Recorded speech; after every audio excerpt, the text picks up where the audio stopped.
اب دیکھیے جہاں تک ابن عربی کا تعلق ہے، ہمارے ہاں یہ دو اپوزٹ پولز ملتے ہیں بزرگوں میں.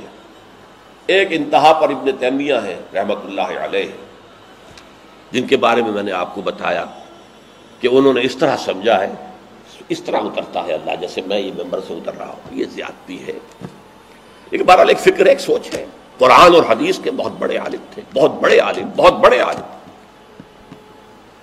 دوسری انتہا پر ابن عربی ہیں جن کا فلسفہ میں نے آپ کو بتایا.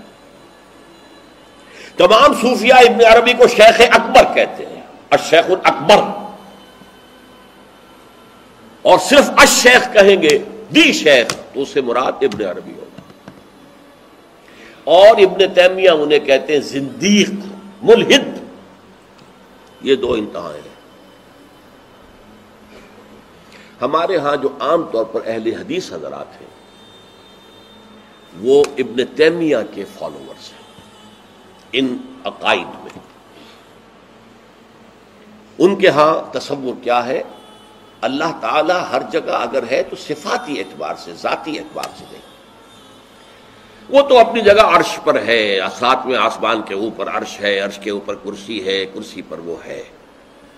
اب اس میں ایک طرح کی تجسیم بھی آ گئی، محدودیت بھی آ گئی. اس کائنات میں تو اللہ ہے ہی نہیں، تو پھر اللہ محدود ہو گیا نا، وہ تو کسی خاص جگہ پر ہو گیا نا. ایک تصور یہ ہے. اور عام آدمی یہ بھی سمجھے تو ٹھیک ہے، اسے یہ معلوم رہے کہ اللہ ہی رازق ہے، اللہ ہی خالق ہے، اللہ ہی مصیبت سے نجات دلانے والا ہے، اللہ ہی مشکل کشا ہے، اللہ ہی حاجت روا ہے، اللہ ہی، یہ بس اسے معلوم ہو، توحید مکمل ہو گئی. لیکن فلسفہ کچھ اور شے ہے، فلسفہ کچھ اور سوالات پیدا کرتا ہے. جیسے میں نے کہا ہے صفات ذات حق، حق سے جدا یا عین ذات. اب یہ فلسفہ ہے.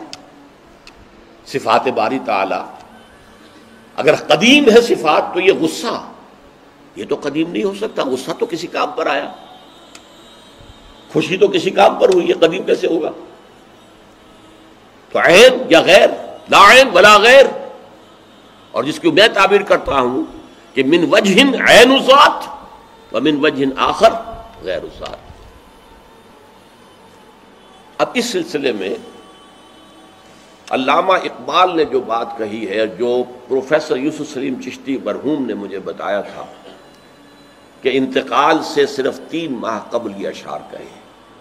وحدت الوجود کے، پینتھیزم کے، دونوں کے شدید مخالف تھے علامہ اقبال شروع میں. اسی لیے وہ حافظ کو بھی بہت بڑا گمراہ کن شاعر سمجھتے تھے، اس لیے کہ وحدت الوجود کے عامیانہ انداز میں جو ہے وہ شاعری میں جب اس کو آ گیا ہے تو عوام کے زبان پر جب چڑھا ہے تو وہ اس کے ڈانڈے پینتھیزم سے مل گئے، عوام کے اندر اس کا تصور یہ ہو گیا.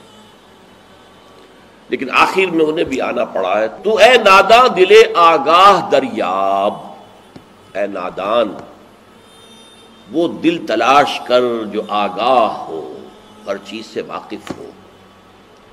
لا موجود الا اللہ دریاب، لا موجود الا اللہ. وہ جو میں نے آپ سے عرض کیا تھا نا کہ لا الہ الا اللہ کے 3 لیولز ہیں.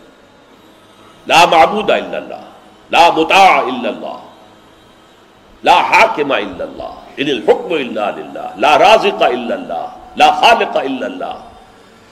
اور دوسرا لیول لا مطلوب الا اللہ، لا مقصود الا اللہ، لا محبوب الا اللہ. اور تیسرا لیول لا موجود الا اللہ. ہمارے ٹاپ کے فلسفی اور صوفیاء اس لا موجودہ الا اللہ پر پہنچے. اور 12ویں صدی کے مجدد اعظم شاہ ولی اللہ دہلوی رحمۃ اللہ علیہ، انہوں نے اس میں قول فیصل کہا کہ محی الدین ابن عربی کی وحدت الوجود اور شیخ احمد سرہندی کی وحدت الشہود میں باریک سا فرق ہے تعبیر کا، ورنہ وہ ایک ہی ہے.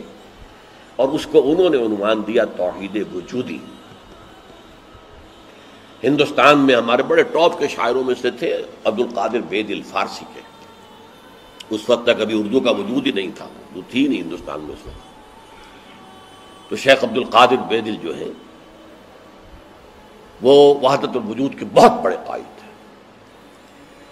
اور ان کی عظمت کا عالم یہ ہے کہ غالب کہتا ہے طرز بے دل میں ریختہ لکھنا اسد اللہ خان قیامت ہے، کہ بے دل کے انداز میں اردو میں شاعری کرنا. ان تو فارسی میں کی، اردو کو ریختہ کہتے تھے پہلے، یہ نئی زبان جو بنی تھی ریختہ. طرز بے دل میں ریختہ لکھنا اسد اللہ خان قیامت ہے. لیکن وہ اسد اللہ خان بھی یہ کہتے ہیں جارو بلا بیار کہ این شرک فی الوجود با گرد فرش سینہ با ایواں برابر است. دیکھو اگر تمہارے سینے کے اندر شرک فی الوجود شامل ہے، یہ بھی ہے وہ بھی ہے یہ بھی ہے وہ بھی ہے، وجود متعدد ہے، خدا کا وجود علیحدہ ہے، ہمارا وجود علیحدہ ہے، تو یہ گرد کے مانند ہے جو تمہارے سینے کے ایوان پر جو تخت بچھا ہوا تھا اس کے اوپر گرد پڑ گئی ہے. اس گرد کو جاروب لا لا لا موجود ہے الا اللہ، جاروب لا لا کی جھاڑو سے لا کر صاف کر دو. جاروب لا بیار کہ یہ شرک فی الوجود، وجود دو مان لیے تو شرک ہو گیا، وجود ایک ہی ہے. البتہ جب تعین ہو گئی کسی شے کی وہ وجود مختلف ہے، ذات باری سے علیحدہ. بہرحال یہ مباحث ہیں اس آیت مبارکہ سے متعلق، اور میں نے آپ کے سامنے ساری بات رکھ دی. نہ میں کسی کا مبلغ ہوں، نہ یہ دینی مسئلہ ہے، یہ فلسفے کا مسئلہ ہے. اب فلسفے میں بہت سے مسائل ایسے پیدا ہو گئے، سائنس کے مسائل ہیں کہ جو کتاب و سنت یا کم سے کم حدیث کی بعض چیزوں سے ٹکراتے ہیں. اب اس میں آدمی غور کرے گا، سوچے گا. اسی طریقے سے یہ فلسفے کے مسائل ہیں جو ہمیشہ سے جن پر کام ہو رہا ہے. لیکن یہ دین جو ہے وہ شریعت اور طریقت کا نام ہے. حقیقت کو چھوڑ دو، حقیقت جو ہے بس ہے. تم سورج مکھی کے پھول بن جاؤ، تمہاری توجہ ہر وقت اپنی اس ذات جو جس نے تمہیں پیدا کیا ہے. حقیقت تو وہی ہے، لیکن سورج مکھی کے پھول بن جاؤ. لیکن اسے آپ غلط کہیں، مجھے کوئی اعتراض نہیں. لیکن یہ کہ ایک شخصیت کو میں ایسے سے واقف ہوں جو اہل حدیث بھی کٹر تھے اور صوفی بھی بڑے تھے. یہ جو ہمارے ہاں مشہور ہے غزنوی خاندان، مولانا عبداللہ غزنوی آئے تھے اور وہ اپنے تصوف کی بعض آراء کی وجہ سے اور بعض اپنی اہل حدیثیت کی آراء کی وجہ سے افغانستان سے نکال دیے گئے تھے، غزنی سے نکال دیے گئے. تو امرتسر میں آ کر آباد ہوئے. ان کی اولاد ہے یہ غزنوی خاندان. ان میں مولانا داؤد غزنوی رحمۃ اللہ علیہ سے میرا بڑا قرب رہا ہے. ان کے پھر بیٹے تھے ابو بکر غزنوی، وہ معروف ہے، کافی لوگ ان سے واقف ہوں گے. داؤد غزنوی رحمۃ اللہ علیہ یہ دو متضاد چیزوں کا مجموعہ تھے، تصوف بھی اور اہل حدیثیت بھی. عام طور پر اہل حدیث کی ساری توجہ ظاہر پر رہتی ہے، وہ باطن میں جھانکتے ہی نہیں، اندر نہیں جاتے، فلسفے سے کوئی تعلق نہیں. لیکن فلسفہ اور تصوف یہ جڑے ہوئے آپس میں چولی دامن کے ساتھ. انہوں نے ایک دفعہ منٹگمری میں جو اب سائیوال کہلاتا ہے آ کر تقریر کی. اہل حدیث مسجد تھی، میں بھی گیا ہوا تھا سننے کے لیے. انہوں نے وہ اہل حدیث نوجوانوں سے کہہ رہے تھے کہ دیکھو تم اپنے مسلک پر قائم رہو، ہم غیر مقلد ہیں، ہم کسی کے مقلد نہیں ہیں، نہ ابو حنیفہ کے نہ مالک کے، لیکن کبھی بھی ان ائمہ کی توہین نہ کرنا. یہ ہمارے عام نوجوان جو کہتے ہیں ابو حنیفہ کو کیا پتا تھا، ابو حنیفہ کے پاس تو علم ہی نہیں تھا، ابو حنیفہ تو جو ہے علم حدیث میں کورے، یہ توہین کے الفاظ کا بھی استعمال نہ. اچھا، اس واعظ کے ساتھ انہوں نے مثال دی کہ دیکھیے شیخ محی الدین ابن عربی رحمۃ اللہ علیہ کے سب سے بڑے مخالف شیخ احمد سرہندی رحمۃ اللہ علیہ تھے، دونوں کے لیے رحمۃ اللہ علیہ کہا. میں حیران ہو گیا، یہ وہابی آدمی، کٹر وہابی اہل حدیث، اور یہ شیخ ابن عربی رحمۃ اللہ علیہ کہہ رہا. خیر میرے دل پر بھی اثر ہوا کہ بڑی وسعت ہے ان کے فکر و نظر میں. میری اہلیہ کے چچا تھے، ان کے ایک بیٹے، سب سے چھوٹے بیٹے یہاں مجمع میں موجود بھی ہیں، شیخ فضل الرحمان مرحوم. ان کے بہت گہرے تعلقات تھے یہ جو خاندان غزنوی خاندان سے. انہوں نے شام کو کھانے پر بلایا، مجھے بھی بلا لیا، میں ان کا داماد ہی تھا نا. تو وہاں میں نے کہا کہ حضرت آپ نے شیخ ابن عربی کے ساتھ رحمت اللہ علیہ کے الفاظ استعمال کیے، جبکہ ابن تیمیہ نے کوئی شرعی گالی چھوڑی نہیں ان کے لیے. زندیق، ملحد، اور آپ اہل حدیث ہیں، یہ کیسے ہوا؟ میں ان کی عظمت کا قائل ہو گیا، ان کی آنکھوں میں آنسو آ گیا. کہنے لگے ڈاکٹر صاحب یہ دونوں ہمارے بزرگ ہیں، ہم خرد ہیں، آپس کے اختلافات وہ جانے، ہم چھوٹے ہیں، خرد ہیں، خرد رہنے ہی میں عافیت سمجھتے ہیں، ہمارے لیے دونوں محترم ہیں. اور مسجد میں انہوں نے ایک مثال بیان کی تھی کہ شیخ احمد سرہندی رحمت اللہ علیہ نے شیخ ابن عربی کے بارے میں اپنے مکتوبات میں لکھا ہے ما ذل بردار خان ایشانم لیکن چکنم معاملہ صفات باری تعالی است، کہ ہم شیخ ابن عربی کے دسترخوان کے جھوٹے ٹکڑے کھانے والوں میں سے ہیں. کون کہہ رہا ہے؟ مجدد الفسانی کہہ رہا ہے.